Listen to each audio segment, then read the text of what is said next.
Hello everyone, आप सभी का हमारी क्लास में स्वागत है। और आज की हमारी क्लास है क्लास 7th के लिए। आज हम बीजगणितीय गुणा पर आधारित कुछ सवाल करवाएंगे।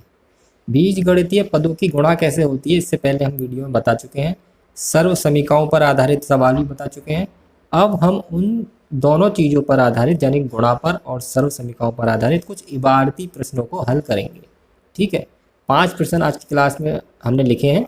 इन 5 प्रश्नों को आज हम हल करेंगे। अगर आप इन 5 प्रश्नों को ढंग से समझेंगे तो आप इस तरह के किसी भी प्रश्न को बहुत अच्छी तरह से हल कर पाएंगे। ठीक है, तो मुख्य जो हमारी समस्या जो होती है बच्चों के साथ वो ये होती है कि अगर वो अंकगणित में हमारी संख्या लिखी है अंकों में, जैसे यहाँ 3 लिख दिया है, 6 लिख दिया और फिर कोई वार्ती प्रश्न हमने दे दिया गुणा का, तो वो बहुत आसानी से कर देते हैं। लेकिन जैसे ही बीजगणितीय पद आते हैं x y z a b c, तो बच्चे कन्फ्यूज हो जाते हैं। तो उस समस्या को दूर करने का क्या उपाय है वो आज हम इस वीडियो में देखेंगे। तो आज की वीडियो को शुरू करते हैं। अगर आपको हमारा ये वीडियोस अच्छी लगती है तो हमारे चैनल को सब्सक्राइब जरूर कर लेना। चलिए आज की पढ़ाई शुरू करते हैं। तो पहला सवाल है, एक स्कूल में 2x कक्षाएं हैं। ठीक है, कोई स्कूल है वहाँ पर 2x कक्षाएं हैं और प्रत्येक कक्षा में x की घात 3 + 2x + 2 बच्चे हैं। तो ज्ञात कीजिए, 2 प्रश्न है, विद्यालय में कुल कितने बच्चे हैं? यदि x बराबर 3 तो विद्यालय में बच्चों की संख्या। ठीक है, अब यहाँ पे देखिए विद्यालय में कितनी कक्षाएं हैं? 2x कक्षाएं हैं। अब यहाँ बच्चा यहीं पे कंफ्यूज हो जाता है 2x क्या होता है, क्योंकि ये हमारा चर पद आ जाता है। तो बच्चे समझते हैं क्योंकि ये अननोन चीज़ है, हमें x का मान कुछ भी हो सकता है, तो बच्चे कन्फ्यूज हो जाते हैं। तो हम इन्हें बच्चों को समझाने के लिए क्या कर सकते हैं, हम यहाँ पर बच्चों से कहेंगे आप इसके ऊपर कुछ भी अपने मन से संख्या मान लो यहाँ पे 10 लिख लिया और प्रत्येक कक्षा में बच्चे मान लो 50 मान लिए। ये हम बच्चों से कहेंगे कि यहाँ अपने मन से कुछ भी संख्याएं लिख लो अंकगणित की। तब आपको अच्छी तरह से पता पड़ जाएगा कि इस सवाल में जोड़ होगा, गुणा होगी, घटाना होगा, भाग होगा और कैसे होगा। तो देखते हैं, एक स्कूल में 2x कक्षाएं जबकि एक स्कूल में 10 कक्षाएं हैं और प्रत्येक कक्षा में 50 बच्चे हैं। तो ज्ञात कीजिए कितने बच्चे हैं। बच्चों को बहुत आराम से पता चल जाएगा कि सर इन दोनों की गुणा करके हमारे को पता चल जाएगा कितने बच्चे हैं। यानी कि इस सवाल में क्या होगी, हमारी गुणा होगी। ये एक तरीका है जिससे कि बच्चों को हम बीजगणित के इन गुणा पर आधारित सवालों को आराम से करवा सकते हैं। इनके ऊपर अंकगणित की संख्याएं रख के बच्चे जब सवाल को पढ़ेंगे तो उन्हें पता चल जाएगा कि वो जोड़ करना, गुणा या भाग करना है। बाकी उन्हें जोड़, घटाना, गुणा, भाग बीजगणित का करना आना चाहिए। ठीक है, तो बच्चों को पता चल गया इस सवाल में गुणा करनी है। तो अब क्या करेंगे, अब इस सवाल को करने का तरीका क्या है। सबसे पहले हम लिखेंगे क्या क्या चीज़ हमें दे रखी है। हमें दे रखा है विद्यालय में कक्षाएं। कितनी कक्षाएं हैं विद्यालय में? 2x। और प्रत्येक कक्षा में बच्चे कितने हैं? जो दे रखा होता है सबसे पहले तो वही लिखना बच्चे को सिखाइए। बच्चे को यहीं से आपको प्रत्येक कक्षा में बच्चे कितने हैं? x की घात 3 + के 2x + के 2। सभी बच्चे इस तरह से प्रश्नों को लिखना सीखें। आपको प्रश्न को तरीके से ही करना होगा, जमा के। इसे कहते हैं जमा के करना एकदम। यानी कि जो दे रखा है पहले वो लिखा।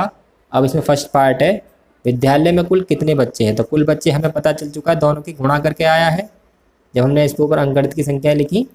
यानी कि 2x की गुणा करी हमने x की घात 3 + 2x + 2। गुणा करनी हम आपको सिखा ही चुके हैं। गुणा करेंगे इसकी, इसमें तो आएगा 2x की 4, इसकी इसमें करेंगे तो आ जाएगा 4x की 2, क्योंकि ब्रैकेट के बाहर संख्या लिखी है तो इसका मतलब तीनों में ही गुणा है। और इसकी इसमें करेंगे तो 2 दूनी 4x। ठीक है जी, अब ये तो हो गया पहले सवाल का उत्तर, कुल बच्चे निकल के आ गए। अब दूसरा सवाल कह रहा है यदि x बराबर 3 तो विद्यालय में बच्चों की संख्या। ये भी बच्चों की संख्या ही है, पर ये किस में है? बीजगणित के पदों में है। अब अगर x बराबर 3 रख देंगे तो अंकगणित के पदों में आ जाएगी। तो क्या करेंगे, सेकंड पार्ट का उत्तर निकालने के लिए x बराबर 3 रखने पर, x बराबर 3 रखेंगे तो कुल बच्चे हो जाएंगे हमारे 2 और यहाँ पे गुणा लगा के 3 की घात 4। जहाँ भी x है वहाँ पे हमें 3 लिखना है और इनके बीच कोई निशान नहीं तो गुणा का मानते हैं, ये हम बता ही चुके हैं पहले की वीडियोस में।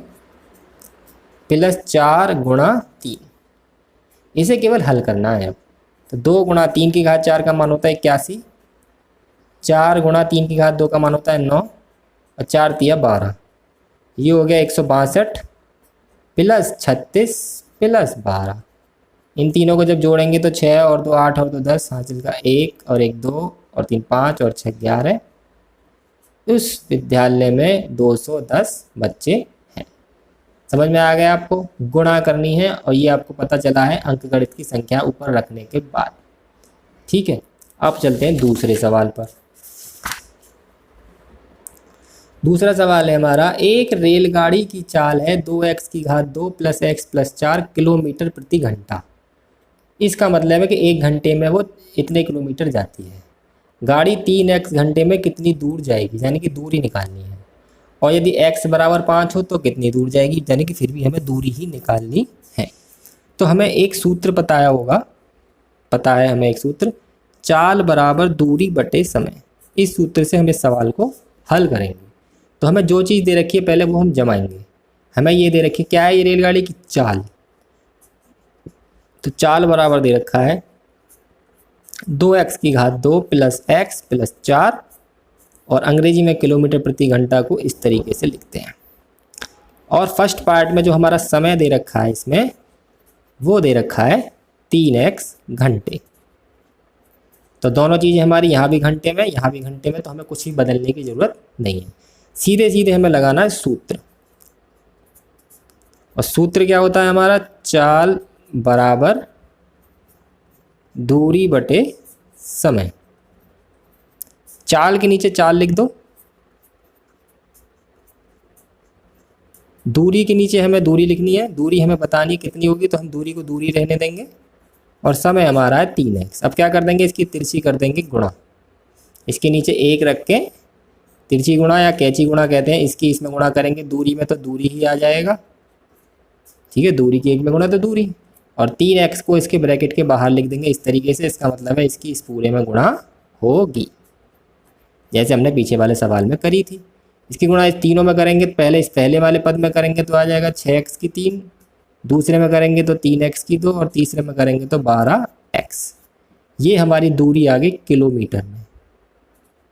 एक उत्तर हमारा हो गया ये। ठीक है जी, फर्स्ट पार्ट का। सेकंड पार्ट में क्या करना है, यदि x बराबर 5 तो कितनी दूरी होगी। अब ये तो बीजगणित में दूरी आई है। अब जैसे पीछे वाले सवाल में x का मान रखा था, वही यहाँ पर x का मान तीनों जगह रख दें, कितना 5। तो दूरी हमारी आ जाएगी अंकगणित के पदों में, यानी कि किसी संख्या में। तो दूरी आ गई हमारी, जब दूसरे सवाल में रखेंगे 6 और 5 की घात 3, यहाँ रख दिया हमने मान 3, 5 की घात 2 और 12 और 5। तो 6 गुणा 5 की घात 3 होता है 125, 3 गुणा 5 की घात 2 होता है 25, और 12 पंजे होता है 60।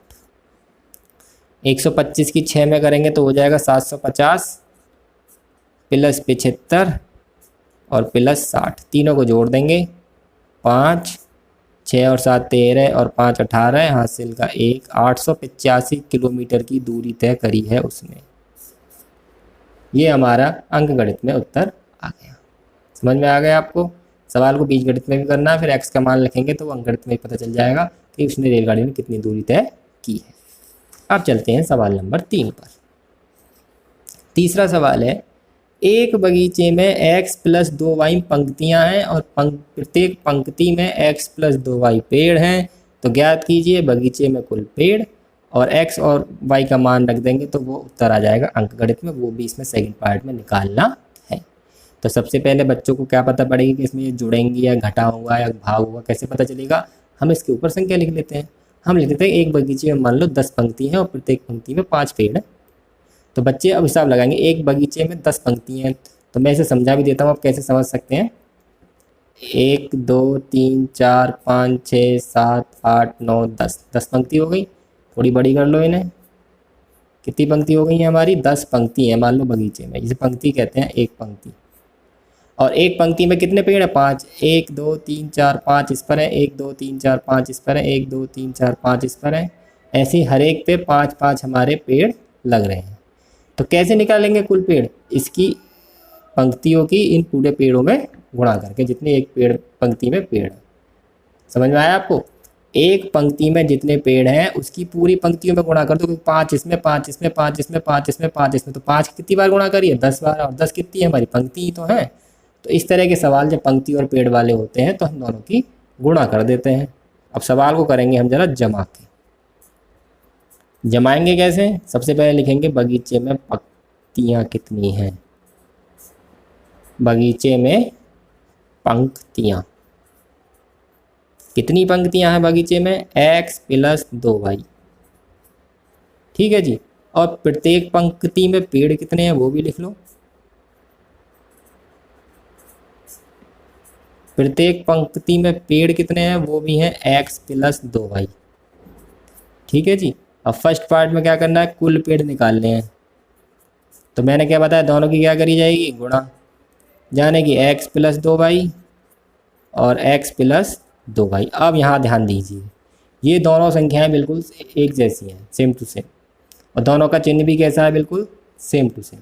और जब इस तरह के सवाल होते हैं तो सर्व समीकरण में हमने पढ़ाई थी, जो सर्व समीकरण नंबर 1 है, ये वाली a + b² 2, इसका मतलब होता है a + b 2 बार लिख रहा है। तो हम इस वाली सर्व समीकरण का उपयोग करके इसे हल करेंगे। चाहे तो इसकी गुणा भी कर सकते हैं पर वो बड़ी पड़ेगी, तो हम सर्व समीकरण का उपयोग करके करेंगे इसे। तो इसे लिखेंगे x + 2y² 2। समझ में आ गया? अब यहाँ पर पहली वाली सर्व समीकरण जो दिखाई है अभी वही लगा देंगे। उसका सूत्र लगाने का तरीका ये है, पहली संख्या की घात 2 चढ़ाओ, दूसरे वाले की घात 2 चढ़ाओ, +2 गुणा दोनों की गुणा करके लिखो। तो ये हो जाएगा x² 2 + 2 दूनी 4y² 2, इसका स्क्वायर करेंगे तो इसका भी और इसका भी, ये हो जाएगा 2 दूनी 4xy। तो ये उत्तर हमारा आ गया बीजगणित में कि कुल पेड़ हमारे इतने हैं। अब अंकगणित में निकालने के लिए x = 3 और y = 2 यहीं पर रखेंगे। सेकंड पार्ट करेंगे हम। क्या लिखना है हमें? x = 3 और y = 2। तो कुल पेड़ कितने होंगे वो यहाँ रखने में पता चल जाएगा हमें। यहाँ पे तो रखना है 3, तो 3 की घात 2 +4 गुणा, यहाँ पर लिखेंगे 2 की घात 2 +4 गुणा 3 गुणा 2। 3 की घात 2 कितना हो जाएगा? 9। 4 गुणा 2 की घात 2 हो जाएगा 4, 4 × 12 दूनी हो जाएंगे 24, यानी कि 9 + 16 + 24। तो ये टोटल हो गया हमारा 49। टोटल हमारे 49 हमारे पेड़ हैं। समझ में आ गया? ठीक है, आगे चलते हैं। सवाल नंबर 4। चौथा सवाल है हमारा, एक वर्गाकार बगीचे की एक भुजा है 3x - y मीटर। वर्गाकार जानते हैं, वर्ग किसे कहते हैं? जिसकी चारों भुजाएं बराबर होती हैं और प्रत्येक कोण होता है कितने का? 90 डिग्री का। तो ये हमारा वर्ग है। ये वाली भुजा 3x - y, ये वाली भी 3x - y, ये भी 3x - y और ये भी 3x - y। ठीक है। और निकालना क्या है हमें? इसका क्षेत्रफल। तो आपको केवल वर्ग के क्षेत्रफल का सूत्र पता होना चाहिए, वो हमें लगाना है। तो कैसे जमाएंगे इस सवाल को?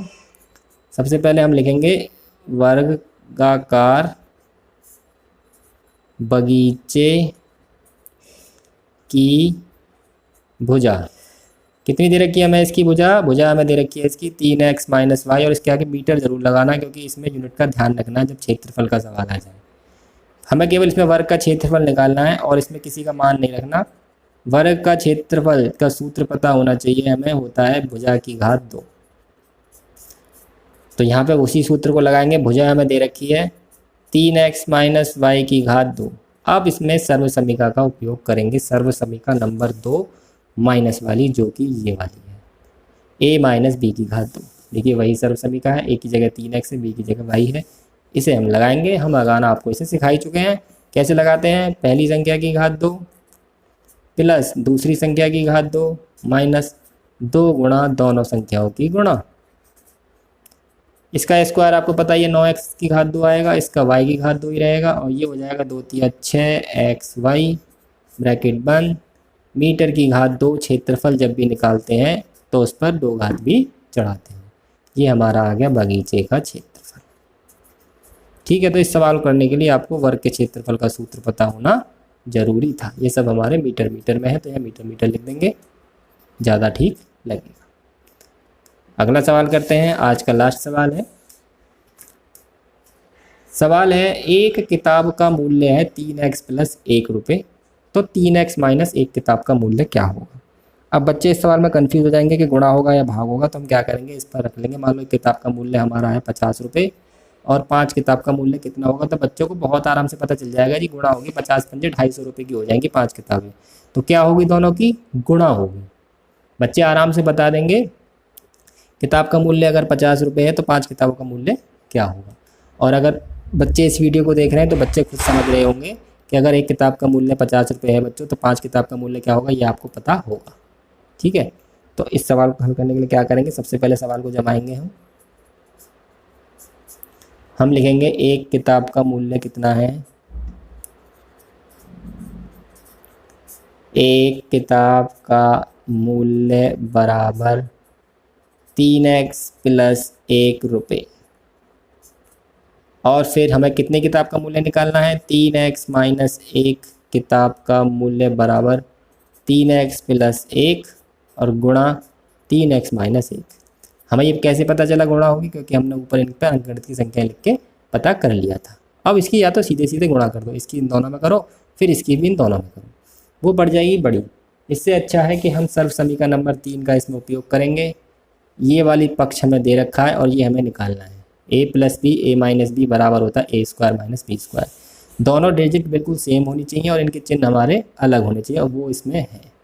तो इसमें हम लगाने के लिए क्या करेंगे, सर्व समीकरण होती है 3x की घात 2 माइनस 1 की घात 2। केवल इतना हमें करना है। सर्व समीकरण मैंने आपको दिखा दिया कौन सी वाली लगाई है। तो ये हो जाएगा 9x की घात 2 और ये 1। हमें किसी भी गुणा करने की ज़रूरत नहीं पड़ी और यही सर्व समीकरणों का फ़ायदा होता है। इतने रुपए की हमारी 3x माइनस 1 किताबें आ जाएंगी। अब इसमें 2 पार्ट दे रखे हैं सवालों के। पहले पहली वाली बात कर लेते हैं। यदि x बराबर 3 तो किताबों की संख्या कितनी होगी, तो किताब कितनी है हमारी, किताब हमारी है टोटल ये वाली 3x माइनस 1 किताब ही तो है। यही तो कहा गया 3x माइनस 1 किताबों का मूल्य। तो यहाँ पर x बराबर कितना रखेंगे, 3। तो कुल किताब जो हमारी है वो कितनी है, सबसे पहले हम वो लिखेंगे। कुल किताब है हमारी 3x माइनस 1 और यहाँ पर x बराबर लिख देंगे हम 3। x बराबर 3 रखने पर किताब हमारी हो गई, यहाँ पर कोई बीच में निशान है तो क्या माना जाएगा, गुणा का। 3 गुणा 3 माइनस 1 9 माइनस 1, जाने की कुल किताबें हमारी कितनी है, 8 है। हमने अपने दिमाग से 5 मान ली थी, हमने तो ऐसे सोच के मानी थी ना। वैसे टोटल कितनी है, 8 है। अब x बराबर 4 तो किताबों का मूल्य, अब मूल्य कौन सा निकाला है, मूल्य ये वाला है। तो यहाँ पर रखेंगे x बराबर 4। जो चीज़ पूछी होती है उसी में मान रखेंगे। अगर किताबों की संख्या पूछी है तो वो जो मान दे रखा है वो किताबों की संख्या में रखा जाएगा। अगर एक किताब का मूल्य पूछा होता है तो यहाँ पर रखा जाता है मान जो भी दे रखा होता है। फिलहाल कुल किताबों का मूल्य पूछा है तो x बराबर 4 इस कुल वाले में रखेंगे। तो कुल मूल्य जो आया है हमारा वो आया है 9x की घात 2 माइनस 1 रुपये। इसमें रख देंगे x बराबर 4। रख दोगे, बिल्कुल आसानी से रख देंगे। 9 गुणा 4 की घात 2 माइनस 1, तो 9 गुणा 4 की घात 2 होता है 16 माइनस 1, 144 माइनस 1, ये हो जाएगा हमारा 143 उत्तर। समझ में आ गया आपको। इस तरह से सर्व समीकरणों पर आधारित ये सवाल भी है, कुछ बीजगणितीय गुणाओं पर आधारित सवाल है। तो ये हमने आज आपको जो इबारती प्रश्न है वो करवाए हैं बीजगणितीय गुणा और सर्व समीकरणों पर आधारित। ये जो अभ्यास है चैप्टर पूरा ख़त्म हो चुका है। इसकी जो वीडियो है वो सारी आपको हमारी प्लेलिस्ट में मिल जाएंगी।